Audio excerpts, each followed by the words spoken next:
جمعۃ المبارک کی بابرکت ساعتیں تو فی کیلا ہی شامل حال ہے، اور یہ مبارک گھڑیاں اللہ کے گھر میں بیٹھ کر گزارنے کی سعادت حاصل ہو رہی ہے۔ اللہ کے حضور دعا گو ہوں کہ رب کریم اپنی رحمت سے ہم سب کی اس حاضری کو اپنی بارگاہ میں قبول و منظور فرما، اور اپنے فضل و کرم سے ہم سب کا شمار ان لوگوں میں کر لیں جن سے تو اور تیرا محبوب راضی ہوئے۔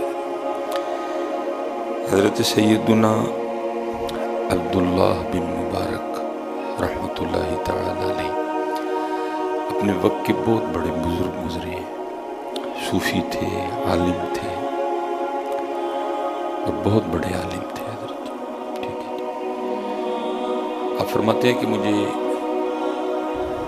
آج تک نہ اپنے بچپن کی ایک بوڑھی عورت یاد ہے، مجھے بھولتی نہیں۔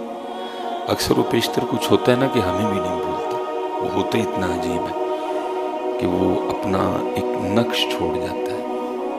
ظاہر ہے کہ بچپن میں کوئی تھوڑی باتیں تو نہیں ہوتی، بڑی ہوتی، لیکن کچھ اس طرح کی ہوتی ہیں کہ نہیں بھولتی، بھلانے سے بھی نہیں بھولتی۔ تو آپ فرماتے ہیں ایسے ہی میں نے بھی اپنے بچپن میں بوڑھی اماں کو دیکھا کہ جو مجھے بھولی نہیں۔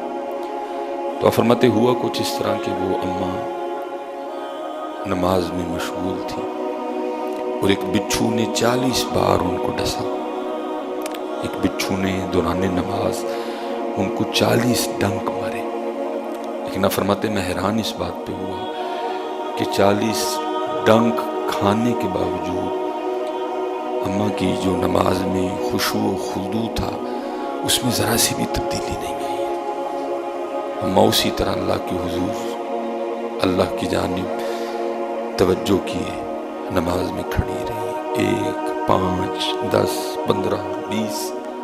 ٹھیک ہے، یہ سب گزرا نا جی، میں نے تو ایم ہی 40 کہہ دیا، یہ گزرا نا جی۔ پہلے 1 بار ڈنک مارا، پھر 2 بار مارا، پھر 3 بار مارا۔ ٹھیک ہے، 5 7 10 13 15 17 18 19 20 22 24 25 27 28 32 33 35 36 37 38 پھر 40۔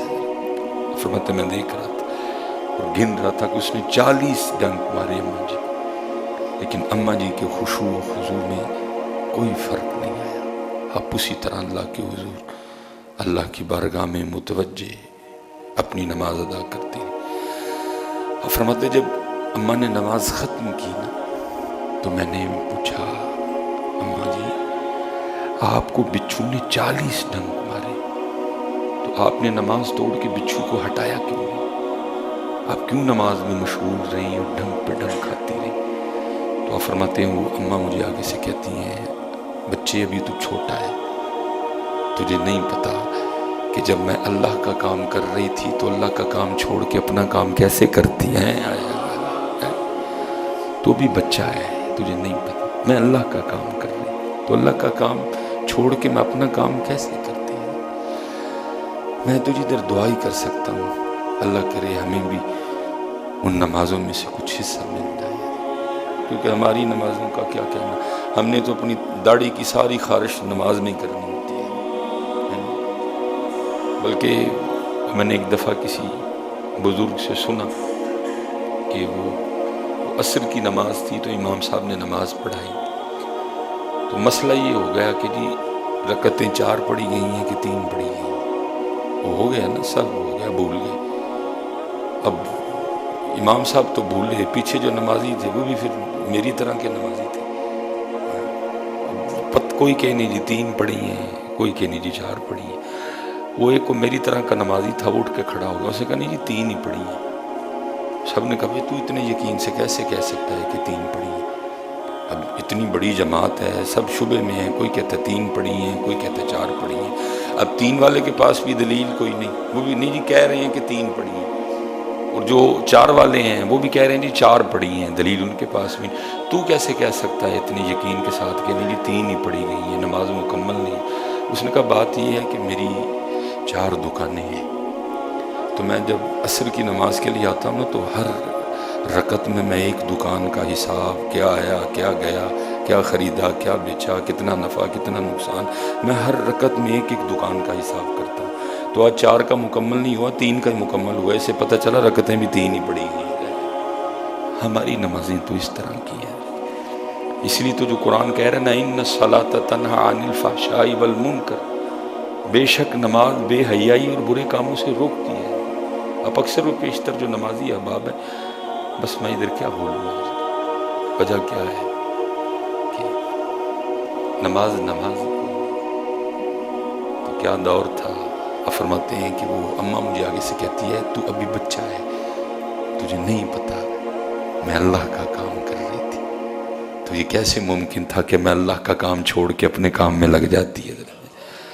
نماز اللہ کا کام ہے، نماز میں توجہ اللہ کی ذات کی طرف رکھنی ہے۔ لیکن اتھے کی ادھے نمازی ہوں جی ننگے سے کیا تھکیں ان کو، وہ خدا کے بندو اللہ کے رسول نے یا پگ سے نماز پڑھی یا ٹوپی سے نماز، کس کو یہ پف دکھانے آ جاتے ہوئے؟ اس کو تو یہ تمہارے پف پسند ہی کوئی، وہ تو کہتا ہے مجھے میرے محبوب کے رنگ میں دکھاؤ اپنا۔ یہ کس کو دکھانے آتے ہو آپ ادھر؟ کیا ادھر کسی شیلا مچیلا کو ملنے آئے ہو آپ ادھر؟ اس کو تو یہ پسند ہی نہیں تمہارا روپ ادھر۔ وہ تو کہتا ہے 2 ہی رنگ ہیں میرے، یا ٹوپی میں آؤ تو یہاں سر پہ پگ رکھ کے آؤ، یا پتہ نہیں آپ کس کو پف دکھانے آتے ہیں ادھر، میری سمجھ سے باہر ہے ادھر۔ کیوں آپ اپنا رنگ چھوڑ چکے ہیں؟ کیوں آپ اپنا رنگ؟ میں اسپیشلی جو میرے نوجوان بیٹھ، میں دکھ سے کہنے لگا سکھا نے ادھر فلموں چ بھی پگا نہیں لانی سی، اور ہم وہ بدبخت لوگ ہیں کہ ہم نے مسجدوں میں بھی اتار دیا۔ میں دکھ سے کہنے لگا سکھا نے فلموں چ بھی پگا نہیں لانی، حضرت انہوں نے فلموں میں پگاں پا کے بنائی، اور ہم وہ بدبخت ترین لوگ ہیں کہ ہم مسجدوں میں بھی ننگے سر آتے ہیں۔ ہم اپنے نبی کا طریقہ چھوڑ چکے ہیں۔ اسی لیے پہلی تو اتھے گئی ہے، بٹن کھلے ہوئے ہیں، یہ والا بٹن کھلا ہوا ہے نمازیوں کا، یہ والے بٹن کھلے ہوئے ہیں، بازو چڑھائے ہوئے ہیں، جیسے ادھر نماز نہیں پڑھنے ہیں، یہ پہلوانی کرنے ہیں۔ وہ خدا کے بندو، کچھ ظاہری آداب ہیں، کچھ باطنی آداب ہیں، نہ ظاہری آداب ہیں نہ باطنی آداب ہیں۔ کہا عبداللہ تو ابھی چھوٹا ہے، تجھے نہیں پتا میں اپنے اللہ کا کام کر رہی تھی، میں کیسے اپنے اللہ کا کام چھوڑ کے۔ اللہ حضرت جی شریعت جو شرعی مسئلہ ہے نا وہ اور ہے، شریعت کہتی ہے کہ آپ نماز ہٹائیں اس کو، لیکن عاشقوں کے اپنے رنگ ہیں۔ شریعت تو اجازت دیتی ہے آپ، لیکن عاشقوں کے اپنے رنگ ہیں۔ دیکھنا حضرت مولا مشکل کشا رضی اللہ تعالیٰ پنڈلی مبارک میں حضرت وہ تیر لگ گئے، تیر لگ گئے، اب نکالیں تو کیسے نکالیں؟ کوئی اس طرح کی میڈیسن بھی ایجاد نہیں ہوئی کہ جناب وہ کوئی انجیکشن لگایا جائے، اتنی جو جگہ ہے حضرت وہ جس کے لیے ہم کہتے ہیں کہ سون ہو جائے، کچھ بھی نہیں۔ حضرت مولا مرتضیٰ شیر خدا نے فرمایا جب میں نماز کے لیے کھڑا ہوں تو نکال لینا۔ وہی ہوا، حضرت علی پاک جب نماز میں کھڑے ہوئے تو خوف الہی سے حضرت جی، خشیت الہی سے، شوق الہی سے جسم مبارک نرم پڑ گیا، لوگوں نے حضرت وہ نکال لیا باہر۔ جب حضرت مولا مشکل کشا نے نماز ختم کی تو پہلا سوال یہ کیا، نکال لیا؟ عرض کی مولا تو وہ کب کا نکال لیا؟ فرمایا مجھے تو پتہ ہی نہیں چلا کوئی۔ اور ہماری نمازیں کیا نمازیں ہیں۔ اس لیے میرے بچوں، میں تھوڑا جذباتی ہو کے تھوڑا کڑوا بول گیا، لیکن یہ ضرورت ہے، ہمیں دکھ ہوتا ہے۔ میں اللہ دی قسم انگلینڈ گیا یہ 2-3 بار، بڑا میں نے پگ چی ویکھیا پئی، یہ تسی تے میں ہی حضرت جڑے کدی آ کے مسئلے پوچھیں، حضرت تو باہر جانا ہے تے داڑھی چھوٹی کرا چھڑا، یا پر میں ہی جو آ کے حضرت تو باہر جانا ہے تے پھر میں ننگے سے، وہ انہوں نے فلمیں بھی پگیں پہن کے حضرت بنوائی ہیں، انہوں نے فلم میں بھی اپنے کلچر کو نہیں چھوڑا، وہ ان کا کلچر ہے، یہ سنت ہے حضرت۔ میں نے کلچر سمجھ کے نہیں باندھی کوئی بھی حضرت، میں نے یہ سمجھ کے باندھی یہ میرے محبوب کی، میرے آقا و مولا کی سنت ہے حضرت، وہ کلچر ہے حضرت جی، سنت ہے۔ وہ فلمیں بھی حضرت، وہ سر پہ وہ پگ، ان کا جو ہیرو ہے، ہیرو نے مین رول ہوتا ہے نا، ہیرو نے بھی پگ پہن رکھی ہے حضرت اپنے ساتھ، ہیرو کے بھی چہرے پہ داڑھی ہے حضرت، اور وہ ہیرو بھی ہے حضرت۔ لیکن ہم کیا ہے حضرت، ہم اپنے نبی کا طریقہ